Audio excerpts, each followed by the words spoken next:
Hi there. So this is going to be another video on the same topic as last time. That is going through this first and most important key notion of validity. I'll also introduce some other key notions as we go on. So what I've got on the screen now is the definition, or the suite of definitions that we had in the previous lecture video. I'm not going to go through this because I did that before. But okay. Just to remind you, the most important part that I want to focus in on here is this definition in terms of possibility, the one in the box at the top here. An argument is valid if and only if it's impossible for its premises to be true while the conclusion is false. Okay, here's the question I want to explore here. What kind of possibility are we talking about? In your textbook, it sometimes talks about like cases, saying an argument's valid if there's no case where the premises are true and the conclusion is false. And you might well ask yourself, what exactly does this mean? What counts as a reasonable case? I suggested one way of approaching this last time. I'm going to suggest another one here. So the way I suggested last time was when we were looking at this argument about Mary. I said, if you want to try and determine whether it's possible for the premises to be true while the conclusion is false, you can explore that by telling a certain kind of story. That is, a certain kind of story with a very restricted vocabulary. I suggested try drawing a picture where here's what you get in your picture. You get some number of people, because one of the things that we need to tell the audience of our story about is when we say everybody, who counts as everybody. So we need, let's say we'll draw some number of stick figures to tell you, here are the people in my story.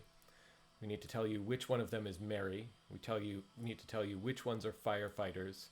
We need to tell you which ones love which ones. So for any two people, we need to know, does the first one love the second one? Does the second one love the first one? And for each person, we also need to ask, do they love themselves? Okay, if you have answers to all of those questions, then you have a story. When we say this argument is valid, when I claim this argument is valid, what that means is there is no story you can possibly tell where the premises are true, so everybody loves Mary and Mary loves only firefighters, but the conclusion is false, so Mary is not a firefighter. Now, you can tell a story of this kind with the stick figures and the circles and the arrows, firefighters and love. You can tell a story where Mary's not a firefighter. You can tell a story where everybody loves Mary. You can tell a story where Mary loves only firefighters. But you can't have one single story in which the first two things are true and the second thing is false. You cannot tell, I claim, one story where everybody loves Mary, Mary loves only firefighters, and yet Mary is somehow not a firefighter. Okay, so that's one way of getting at the kind of impossibility or possibility that we are interested in with validity, or if you like, one way of understanding what a case is in the way that your textbook talks. Each possible story, each sort of configuration of numbers of stick figures and which ones count as firefighters and which ones don't and which ones love which ones, each of those counts as a case. So when we say the argument is valid, there's no case or story where the premises are true and the conclusion's false. Okay, later on in this module, we will sort of formalize that process of story writing, of drawing diagrams and that kind of stuff. You will get practice with it. But for right now, I want to suggest another way of getting at these kinds of things. So this is going to key on that distinction between form and content of an argument that we talked about in, I think it was the first lecture, in a previous lecture. So let me give you an argument. Let's start with this one. Two premises. First premise, if Socrates was a philosopher, then he wasn't a historian. Second premise, Socrates wasn't a historian. Therefore, Socrates was a philosopher. Okay. When we're trying to find the logical structure of an argument, trying to figure out its form, remember there are two kinds of things I think we want to look for. Number one, we want to look for special logic-y words. And number two, we want to look for patterns of repetition. So special logic-y words, for right now, I just want you to sort of use your intuition to think about which things are special logic-y words. Starting next week, you'll be getting an official list of things that function as special logic-y words. There are not infinitely many of them, so we can just sort of find a list. But let's start with patterns of repetition, because we can do that. So we have Socrates was a philosopher. Socrates was a philosopher. So that sort of thing appears both in the first premise and in the conclusion. Socrates wasn't a historian. That's repeated here. Notice we're not looking for like letter for letter repetition in the premise. It says he wasn't a historian. In the first premise it says he. In the second premise it says Socrates. But as long as those two words, he and Socrates, are referring to the same person, that counts as a repetition for our purposes, right? Why does it count as a repetition? Think about it this way. There's no way for those two things, so this sentence and this part of a sentence, there's no way for one of them to be true without the other being true. There's no way for one of them to be false without the other one being false, because they say the same thing. Okay, so there's our pattern of repetition. I'm going to try and highlight this with color. Again, if any of you have red-blue color blindness, which I have read is rare, let me know and I'll use something other than color to highlight these things. So we see this pattern of the red thing appears here and down here, the blue thing appears here and here. I mean, I guess we could highlight Socrates appears in all these places, but I didn't do that when I wrote these slides. What's left? Notice there are some words that we haven't highlighted other than Socrates and he. There's this if then. Okay, I think if then is, like, if anything is a special logic-y word, then that is. You might also say the not that appears in those things is also a special logic-y word, but it's also repeated, so we're doing fine keeping track of that. Okay. Now, why are we looking for the logical structure or form of this argument as opposed to the content? Because validity is, I claim, a property of argument forms rather than particular arguments. That means if this argument is valid, then any other argument with the same form should also be valid. That means if I want to figure out whether this argument is valid, I could try substituting different content as long as I preserve the same structure. What does preserving the same structure mean? It means don't change the logical words.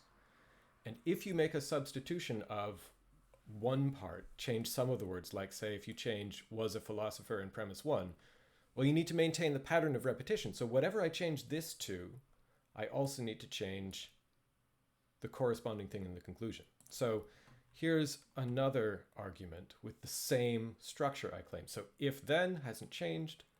I have changed the colored in parts, but I've kept the same pattern of repetition. So was a philosopher, I've changed to was a horse, but I changed that in both places where was a philosopher occurred in the previous argument.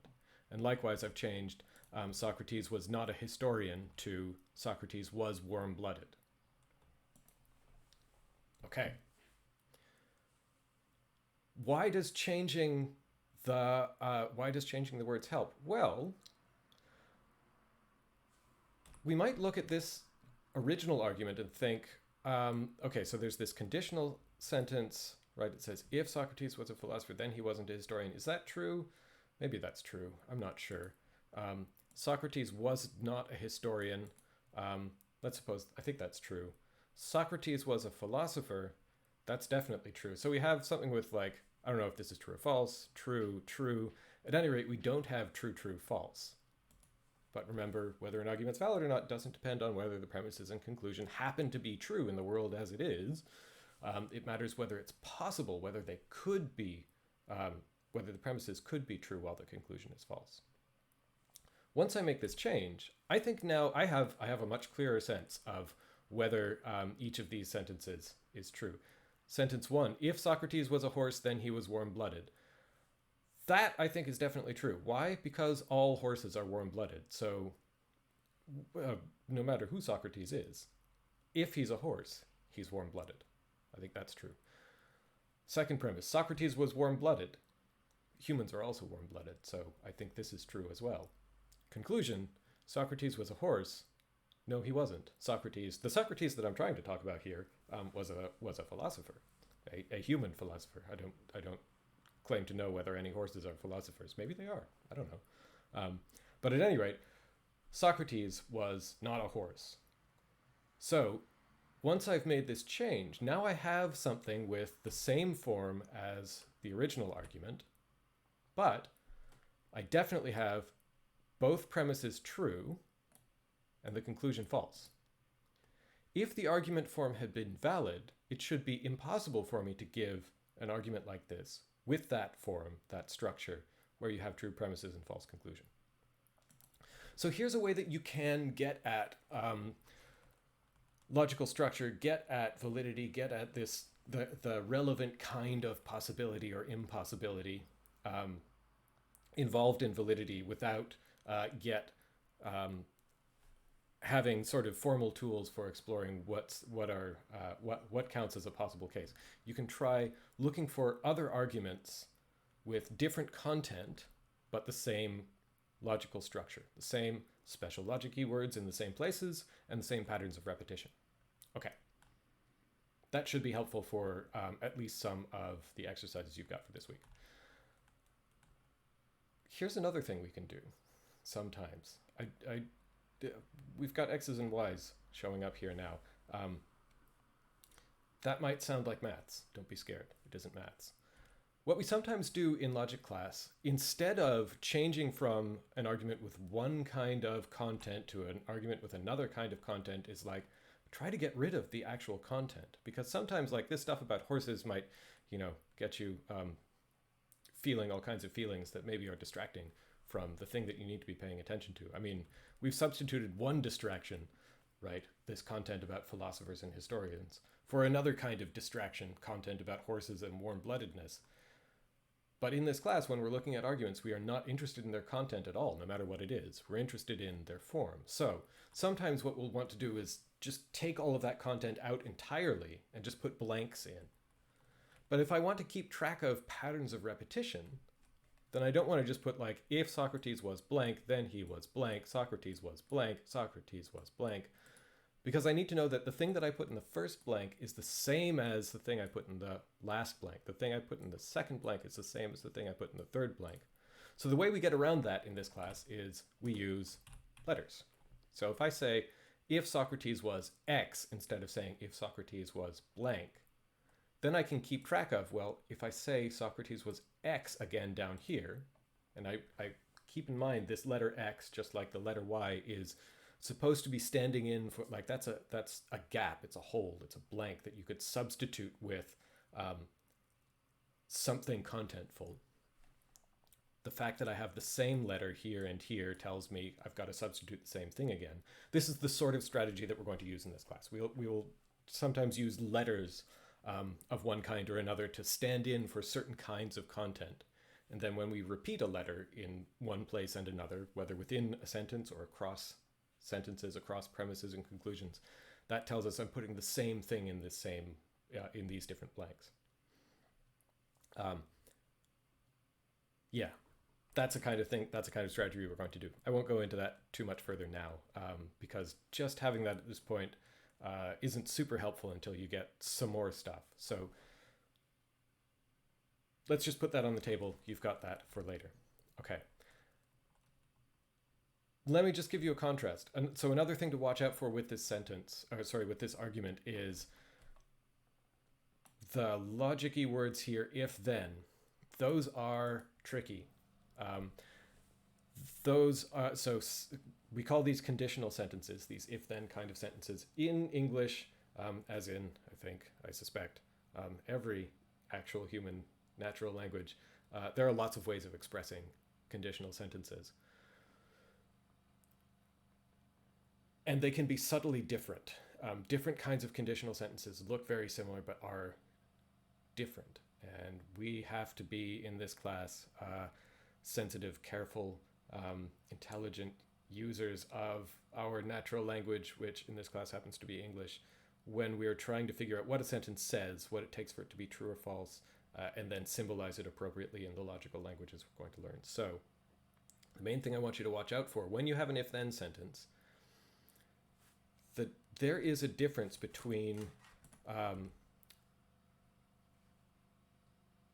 There's a difference between saying, if Socrates was a horse, then he was warm-blooded, and saying the other way around. If Socrates was warm-blooded, then he was a horse. We will get into that next week, but the direction of these things, which thing comes first and which one comes second, makes a difference. Okay, just watch out for that. So here's a way of noticing that. So I claim this argument is invalid, and accordingly so is this one here, where the pattern of repetition is we have an if-then sentence. The first part of the if-then sentence, which we often call the antecedent, is the conclusion of our argument. The second part of the if-then sentence, which we call the consequent, is another premise. That's an invalid argument, right? Okay. By contrast, here's a very similar but importantly different argument. So we have the same if-then sentence. If Socrates was a philosopher, then he was a historian. But now the antecedent, the first part, is another premise instead of being the conclusion. The consequent, Socrates wasn't a historian, is now our conclusion. This argument is valid. So an argument with this structure, if Socrates was X, then he was Y, Socrates was X, therefore he was Y, that is valid. The old argument was this way around. If Socrates was X, then he was Y, Socrates was Y, therefore Socrates was X. Okay. I'm going to leave it to you to think through for yourself, to confirm for yourself that this thing is valid. Try doing the same thing that I suggested, either by coming up with stories about who's a philosopher and who's a historian and who is Socrates, or by swapping out different kinds of content for the red and blue bits here. But I want you to confirm for yourself that this argument, you can't, by either of those methods, come up with a case, a possibility, a story where the premises are true and the conclusion is false. Even though we could with this similar but importantly different argument. Okay.